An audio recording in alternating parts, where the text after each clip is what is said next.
Bienvenue sur le podcast de Philippa. On va s'intéresser aujourd'hui à un phénomène assez inquiétant. Ah oui, On parle de l'utilisation malveillante des mignons oui. par l'intelligence artificielle sur les réseaux sociaux. Mhm.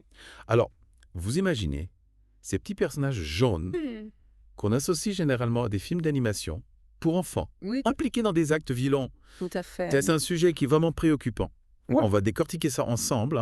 Oui. On va s'appuyer sur des articles de 404 Media, de Cori, et puis même un rapport de l'Université de Berkeley. D'accord. Et, bien sûr, n'oubliez pas de vous abonner à la chaîne YouTube Oui. pour ne pas rater nos prochaines explorations. Ce qui est fascinant dans cette histoire, Oui. c'est vraiment la façon dont l'IA est utilisée pour détourner des images familières Oui. et créer du contenu potentiellement traumatisant. Alors, justement, expliquez-nous, Oui. de quoi s'agit-il précisément? Comment ces vidéos sont-elles créées? Imaginez un logiciel comme Runway. Oui. On peut modifier des vidéos existantes. Par exemple, en prenant une vidéo d'un événement violent et en demandant à l'IA de la transformer en un clip des mignons. D'accord. Le logiciel va remplacer les personnes réelles par des mignons. C'est vraiment troublant comme concept. Oui. Et ces vidéos, on les trouve où? On les trouve sur des plateformes populaires comme TikTok, Instagram, YouTube, Oui. même X. 404.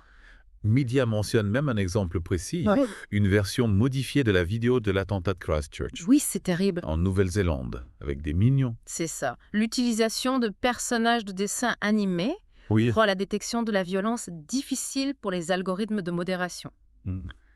Les plateformes ont du mal à faire la différence entre une vidéo humoristique avec des mignons et une vidéo modifiée à des fins malveillantes.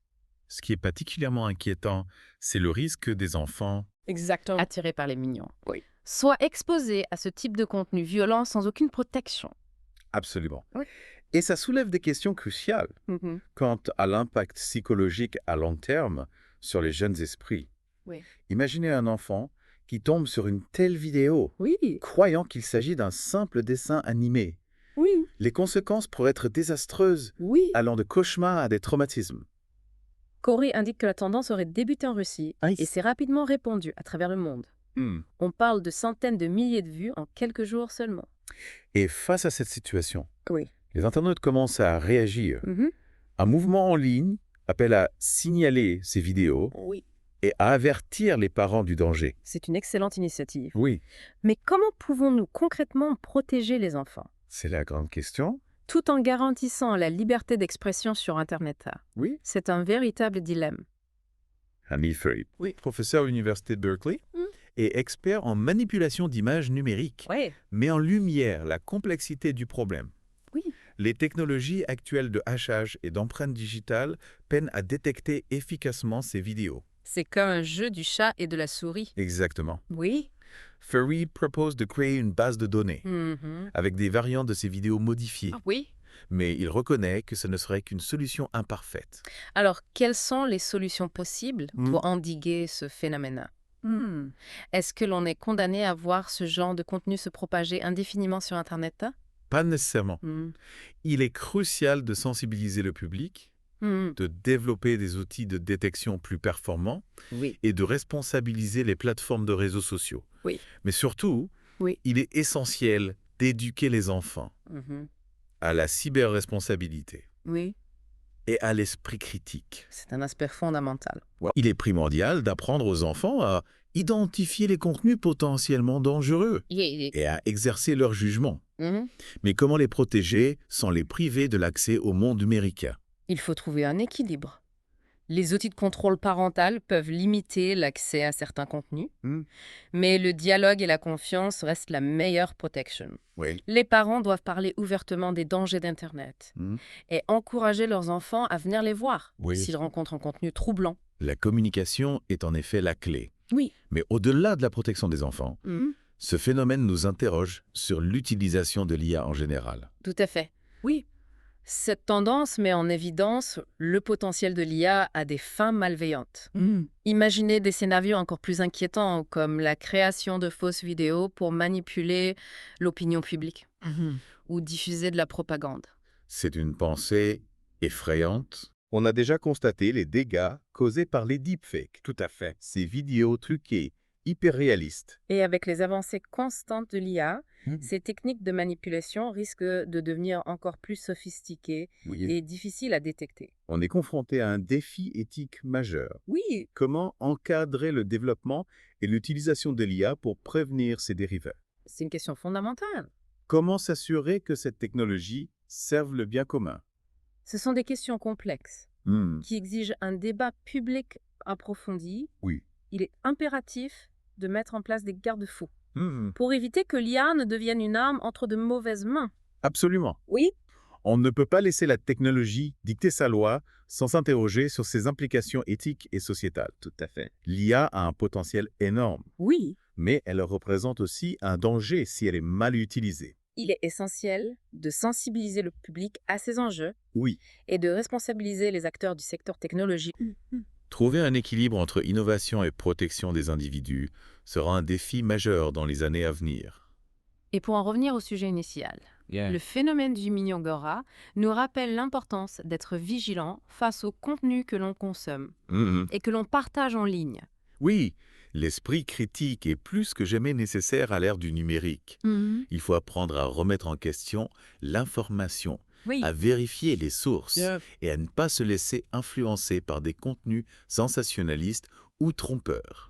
C'est un message important à retenir pour tous, Oui, petits et grands. tout à fait. L'univers numérique est un terrain de jeu formidable, mais il est aussi rempli de pièges. Oui. Il faut apprendre à naviguer avec prudence et discernement. En fin de compte, Oui. la technologie n'est qu'un outil. C'est à nous, en tant que société, Oui. de décider comment l'utiliser Oui. et de mettre en place les garde-fous nécessaires. Tout à fait. L'avenir de l'IA dépend de nos choix Oui. et de notre capacité à l'utiliser de manière responsable et éthique. Absolument. Et pour rebondir sur l'importance de l'éducation, il est crucial de sensibiliser les jeunes générations aux enjeux de l'IA. Absolument. Oui. Il est important de les former à la pensée critique, à compréhension des algorithmes Oui. et à l'éthique numérique. Oui. L'IA est déjà omniprésente dans nos vies Oui. et son importance ne fera que croître. Il faut donner aux jeunes les clés pour comprendre et maîtriser cette technologie afin qu'ils puissent en faire un usage positif et contribuer à un avenir numérique responsable. C'est un message d'espoir important, malgré les dangers que représente le mignon Gora. Cette tendance nous rappelle l'importance de l'éducation, de la vigilance et de la responsabilité collective face aux défis du numérique. Merci beaucoup d'avoir partagé votre expertise avec nous aujourd'hui. Avec plaisir. Ce fut une plongée fascinante, quoique troublante, Oui. dans l'univers du mignon Gora et de l'IA. Tout à fait. Et à nos auditeurs, merci de nous avoir suivis dans ce deep dive. N'oubliez pas de vous abonner à notre chaîne YouTube pour d'autres explorations captivantes du monde numérique. Avec plaisir. À bientôt. À bientôt. C'est ça, en comprenant mieux l'IA, on pourra l'utiliser et en limiter les dérives. On peut faire un parallèle avec l'invention de l'imprimerie, un outil extraordinaire pour diffuser le savoir, mais aussi utilisé pour propager des idées dangereuses. Tout à fait. Tout est une question d'usage et de responsabilité. Exactement. L'histoire nous montre que chaque nouvelle technologie apporte lot de défis et d'opportunités à nous de faire en sorte que l'IA serve le progrès humain. Le mignon Gora nous offre une perspective inattendue C'est vrai. sur ces enjeux. Qui aurait cru que ces petits personnages jaunes nous amèneraient à réfléchir sur l'avenir de l'IA et de l'humanité? C'est ça, c'est souvent dans les situations les plus incongrues que naissent les réflexions les plus profondes. Le mignon Gora est un symptôme d'un problème plus large qu'il ne faut pas prendre à la légère. Ce phénomène nous rappelle que l'univers numérique n'est pas un monde à part, Non. mais qu'il est intimement lié à notre réalité. Ce qui se passe en ligne a des conséquences dans le monde réel. L'espace numérique n'est pas une zone de non-droit. Non, Et nous devons tous nous engager à le rendre plus sûr et plus responsable. c'est un excellent point de départ pour conclure notre discussion d'aujourd'hui. Oui. Le mignon Gora, sujet complexe et dérangeant, Oui. nous a permis d'aborder des questions fondamentales.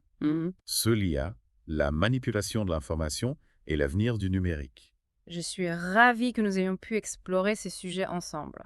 Et j'espère que cela aura permis à nos auditeurs de mieux comprendre les enjeux et de se forger leur propre opinion. Pour finir, Une dernière réflexion pour nos auditeurs. Si le mignon goreng est possible aujourd'hui, quelles autres formes de manipulation numérique pourraient émerger demain? Comment pouvons-nous nous y préparer? L'avenir du numérique est incertain, Oui, mais il nous appartiendra de le façonner de manière responsable et éthique. merci d'avoir participé à cette plongée dans les profondeurs du mignon goreng. Avec plaisir. N'hésitez pas à partager vos réactions sur nos réseaux sociaux. Oui. Et surtout, restez curieux et vigilants dans le monde numérique. Au revoir et à bientôt. C'est ça, en fait. Ah. En démystifiant l'IA, Oui. on pourra mieux l'utiliser et puis limiter les abus. On pourrait comparer ça à l'invention de l'imprimerie. Ah oui, c'est vrai. Un outil extraordinaire Tout à fait. qui a permis de diffuser le savoir, Oui.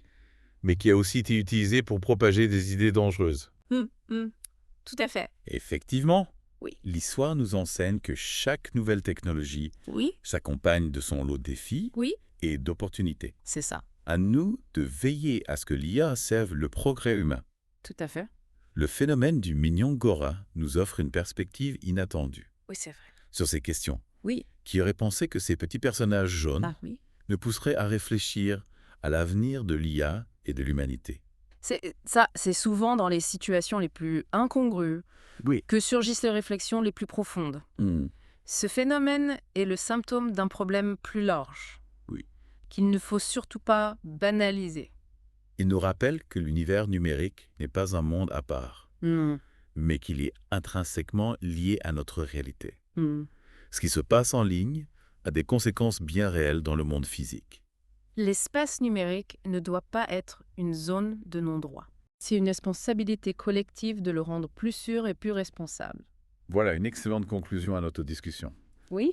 Le mignon Gora, un sujet à la fois complexe et troublant, nous a permis d'aborder des questions fondamentales sur l'IA, la manipulation de l'information et l'avenir du numérique. Je me réjouis que nous ayons pu explorer ces sujets ensemble. J'espère que nos auditeurs en ressortent avec une meilleure compréhension des enjeux et qu'ils pourront se forger leur propre opinion.